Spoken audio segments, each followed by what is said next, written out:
Kyle Fletcher. Speaking of Kyle Fletcher, he wrestled Adam Page in the main event. The amount of garbage I've seen in regards to this match, the amount of glazing I've seen on social media in regards to this match. Oh, this was a match of the year candidate. This was the best match of the weekend. This was a 5-star match. This was that. This was this. Kyle Fletcher was made into a mega star tonight. Yes, Kyle Fletcher is going to be all over the Hollywood billboards. He's going to be on featured films across the nation because of his 5-star Dave Meltzer-like performance last night at All Out in Toronto. AEW has Adam Page beat Jon Moxley at All In. Great moment. Didn't care for a single fucking thing that led into it. The Owen was great. The interactions with Swerve and Ospreay were great. And that ending was great. Loved it. Cowboy in Texas takes the title home, frees it from its prison. They didn't have one singular fucking idea coming out of Forbidden Door for Adam Page. Now, the rumor was that supposedly it was Wardlow. Whether or not I believe it or that's legit, I have no fucking idea. Knowing AEW, I wouldn't be fucking surprised that they had Wardlow planned for Adam Page. Do you think it's out of the question that they had Wardlow planned if he didn't get injured? They don't do anything right creatively. No, I'm not giving them the benefit of the doubt. So they go with Kyle Fletcher. They go with Kyle Fletcher and Adam Page. And I'm sitting here week after week wondering, why are they going with Kyle Fletcher? What has Kyle Fletcher done to get an AEW World Championship match as the TNT champion? You go on cagematch.net and you look at some of the matches, singles matches that Kyle Fletcher's had. He's wrestled Tomohiro Ishii. He's wrestled some nobody from New Japan Pro Wrestling at Forbidden Door. And that was basically it. Yet they granted him, of all people, an AEW World Championship match. Oh, but JD, they have so many injuries and they're looking to slot someone in to give him some star rub. Not as the TNT champion. It's not the way I look at it. Kyle Fletcher was not ready for a World Championship match. He's not. And there's nothing wrong in saying he's not ready. He's 26 years old. He's barely ready to go to the fucking bar and order himself a fucking old-fashioned. Now, you want me to sit here and think that he's ready for a World Championship match against Adam Page, who barely has gotten his feet wet as the world champion. They gave Kyle Fletcher the TNT Championship, and they have him in this feud, if you want to call it that, with Adam Page, materialize from you're not ready, and Kyle Fletcher thinks he's ready, and he wants to show the world what he's made of, and Page is looking at Kyle Fletcher, looking back at when AEW started, and he looks at Kyle Fletcher and sees himself 6 years ago when Adam Page wasn't ready. And it's all about positioning the new youngster as a future piece of the company. There's no rhyme or reason why this match was happening. The Don Callis family is nothing more than a collective of fucking nobodies bunched together because they got no creative for them individually. So what they do is take one and another and another and another, and they just throw their hands up. They don't know what to do with everybody, so let's put them in a group together. Let's put all the people we don't have a fucking idea with or an idea for together in the same group so they can all collectively have no direction together. It's basically what the Don Callis family is. They gave this opportunity to Kyle Fletcher. He's the TNT champion. And just like Cody and Drew McIntyre that closed WrestlePalooza, there was no ungodly fucking surprise or shock moment or creative that was going to get people talking. It was as predictable of an outcome as anything I've ever seen. As predictable as the fucking day the sun will shine tomorrow. That's what this outcome was. Nobody that watches this show weekly expected Adam Page to lose the AEW World Championship. Nobody. There's not a single fucking soul. There's not a single human being alive that is breathing that watches this program that thought Kyle Fletcher was going to win the AEW World Championship. I look at Kyle Fletcher as the TNT champion and I ask myself, why? Why? Shouldn't you be worried about building the equity back up in what is theoretically a dead title? TNT title's dead. And for all the sickos out there, the TNT title hasn't meant shit since the day Cody held it. And you want to talk about somebody recent, Christian, because he stopped the open challenge and only gave opportunities to those that deserved it, which is the right way to go.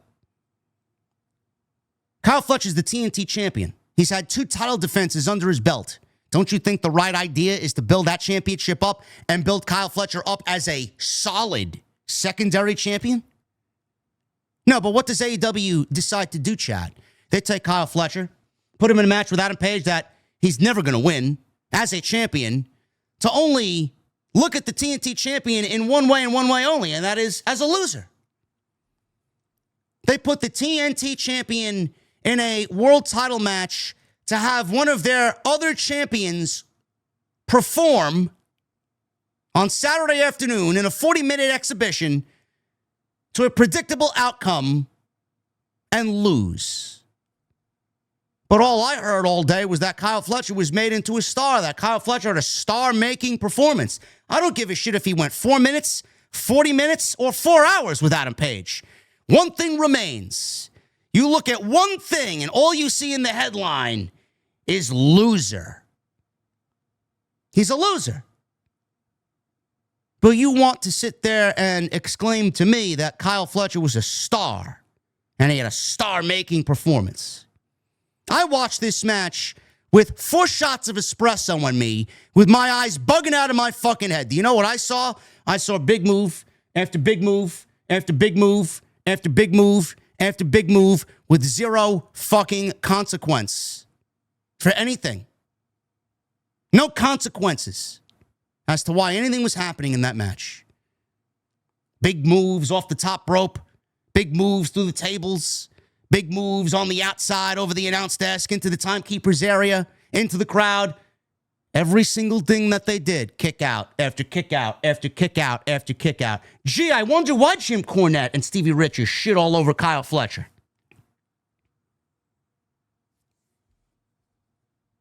AEW knew they had nothing coming in. AEW knew they had nothing coming out.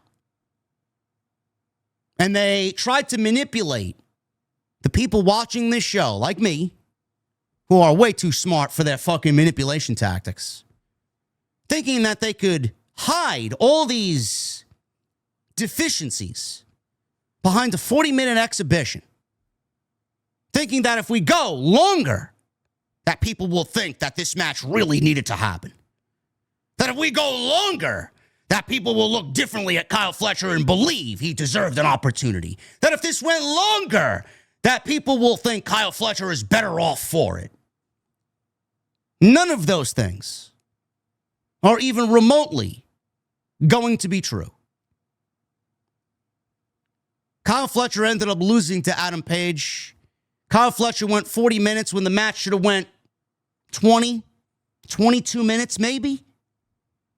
You would have gotten the same result. All they did was hide the fact that this had 0 emotion, 0 story, and 0 reason. They hid it behind 40 fucking minutes to make you think that Kyle Fletcher is now all of a sudden a star. He's a main event guy. You know, the sickos are really a funny group of people, bro. Did you really need Kyle Fletcher to go 40 minutes with Adam Page to convince yourself that he was a possible future star, a future pillar of the company? Gee, man, I mean, didn't he wrestle somebody by the name of Will Ospreay 3 different fucking times? I would put any of those Will Ospreay matches up against what we saw last night at All Out. But the sickos got short-term memory, and they think last night because he lost in a world championship match to Adam Page, that all of a sudden he's a fucking future pillar, a future main event guy of the fucking company. What did Adam Page do for Kyle Fletcher last night that Will Ospreay did not in February at Revolution? What did Adam Page do for Kyle Fletcher last night that Will Ospreay didn't do in the Continental Classic? What did Adam Page do for Kyle Fletcher that we didn't see Will Ospreay do at Full Gear?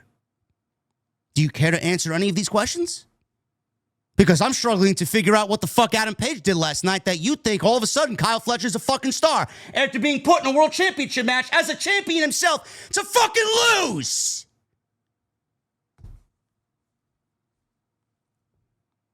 You are so blinded at everything these fucking slimy fucktards of billionaires, these fucking suits and ties, everything that they do, you openly bow down and you fucking glaze.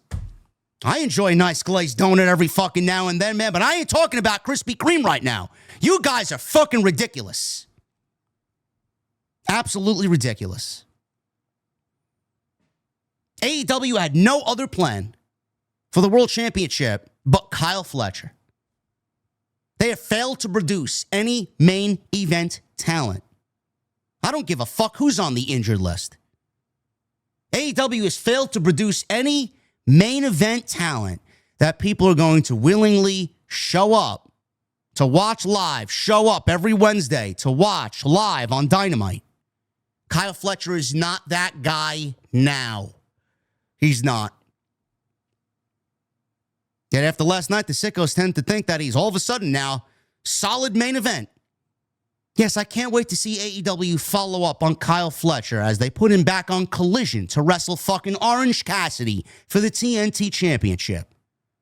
On a show that will be watched by nobody in front of 185,000 people. Meanwhile, I'm here thinking, there you go, man. There's your future piece of the fucking company.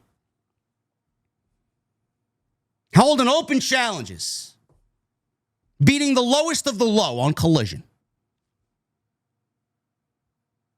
Tell me when I'm telling lies. That match didn't need to go 40 minutes. They only did 40 minutes to hide all the fucking wrongs and all the nonsense that people were talking about why this match shouldn't happen. Where's the story? Kyle Fletcher doesn't do this. Kyle Fletcher needs the NXT Performance Center. All this other shit. They tried to answer and deflect all these questions by giving you 40 minutes of a match that didn't even need to go 20. Because you knew what the outcome was going to be. This is how AEW works, folks. This is how AEW works. You don't understand it. You don't get it. Yet you sit there and openly just fucking take what Tony Khan is shoveling in your fucking mouth and you swallow it like a good little fucking sicko. If they really wanted to build Kyle Fletcher up, why are you putting him in any losing situations? When I look at somebody as a future star, I look at him as winning more than I do losing. If you put him at the top of the mountain to lose to the fucking final boss already, man, you go right back to stage one. Kyle Fletcher had no more lives last night. He expended all of his lives. Don Callis' family couldn't show up. Anybody shows up, he loses the TNT title. Bro, he was wrestling the final boss of AEW, and he had no more lives. And now he lost. He didn't slay the final boss. Right back to stage one. Right back to the beginning of the game he goes. If you want to build Kyle Fletcher up as a pillar of the company, if you want to build Kyle Fletcher up as a believable main event guy, you have him creatively win. The thought process behind Kyle Fletcher should start now as TNT champion. Kyle Fletcher should remain undefeated and go through the entire Continental Classic. Kyle Fletcher should win the Continental Classic. Kyle Fletcher should revisit this situation next All Out. Maybe then he'll be a world champion. If you really want him to be a world champion, maybe you should have him do other things that are looked upon as being world championship caliber. TNT champion is not what I look at as the next world champion of AEW, because the ones that have previously held that belt are nothing more than glorified jobbers.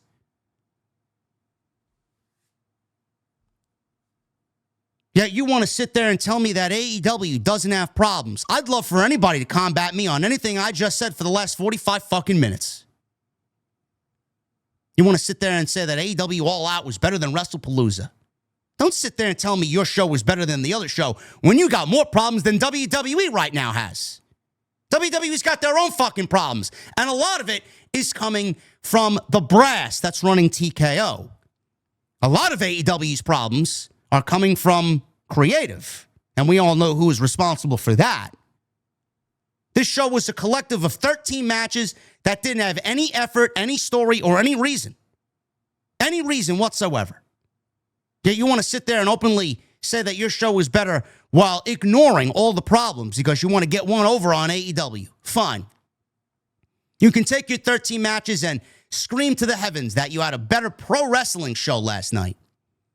Because the other show had 3.5 hours with 5 matches, and it didn't deliver the big premium live event experience that Triple H hyped up for weeks leading into the show. Both shows sucked. Both companies are fucking absolutely boring. Pro Wrestling in 2025 continues to be an absolute shit show. Neither company is doing what they need to do. Neither company is creating captivating television at all. You got one company who is absolutely out to lunch because they're raking in billions. And they don't really need to do anything outside of what they're doing because the money is going to be there. If everybody collectively got together and hit them where it hurts, then maybe they make a difference and change. But that's not going to happen. The WWE right now is an unstoppable force. When Vince McMahon was in charge, we collectively on social media could all band together and voice our fucking opinions and spew our hatred for the product, demanding change. And at least we had a fighting chance to see some of those things change creatively. I look at the current WWE landscape and nothing is going to change. Our voices do not matter. No matter how many of us band together in number, none of it is going to change a fucking thing because TKO doesn't care. I said this to somebody today and I was open and honest about how I felt about the current WWE product. And I look at Triple H as someone that we put our hope and faith and trust in, and I don't think he gives a fuck about what we think. We looked at him as the beacon of change. When Vince was there, it was easy to get fucking our opinion across. It was easy to force change on them. Just don't show up. Don't watch the show. Don't spend money. People are spending more money now than any other point in WWE history on the product. That's all they look at. No matter how we feel about the product, no matter how many of us band together in number to speak about how we don't like the current direction of the product on social media, none of it will make a difference. We don't stand a chance in this current landscape of WWE to make a change. Whereas with AEW, we have a fighting chance to make change. We have a fighting chance to ask for a better show and a better company. And nobody there wants to listen because everything is great. People like me are shunned. People like me are looked down upon because I want a better product. I don't see what's so great about the AEW product. I don't. Every single time Tony Khan opens his mouth, all I hear is lie after lie after lie after lie. There is no fucking way you could look at me dead in the face and tell me that everything is great when the ratings are down, the demos are down, the interest is down, the buy rates are down, everything is down. Just based off the fucking fact that in 2022, you have Bryan Danielson, Adam Cole, and CM Punk all show up in the company at the same time within a 3-week radius. And you mean to tell me that what you're doing this year is better than what you did in 2022? How do you look anybody in the face, directly in the eyes, and look at them with a straight face and believe the fucking garbage that comes out of your mouth? That is so ludicrous to even say. It is so ludicrous.